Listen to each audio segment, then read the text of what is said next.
SKN?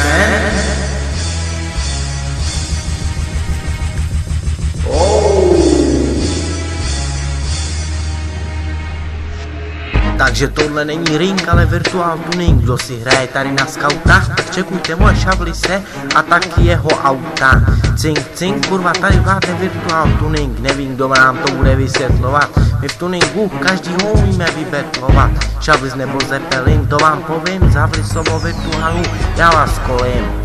Dělám skladbu pro mý dva kamarády, co mají rádi tunění, od nich si nechte školení. Kurva, mám rád volení, tuning mi moc nejde. Lidi neumíte to líp, jak oni, to vás přejde. Sem se písmen hodně vejde, Zeppelin, ty dáváš ty blejde. Vidíte ty autíčka, co udělali, všechny díly tam nadspali, s každým na betlech vyjebali. Je to prostě škola v Photoshopu, každý vidí jejich díla, tak si říká hrob si kopu. Já a Šavli jsme karenský, jsme kurva na ženský a Zeppelin je z okou nová. Koukejte na jejich virtuály klidně znova a znova, protože nemají chyby, nedáte je ani kdyby.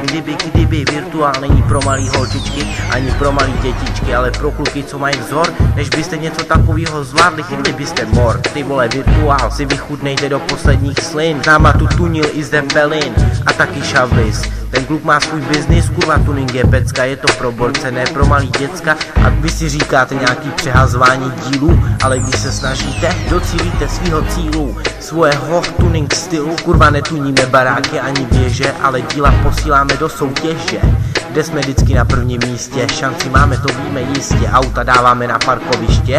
Jsme kluci ze sídliště, Zeppelin z Okounova, dej přehrát znova a znova dokola. Virtual tuning jedna velká škola, takže mrtky asi čumíte, co my všechno umíme. Nám se nevyrovnáte, vy na tuning nemáte, tak co tu hledáte? Jo.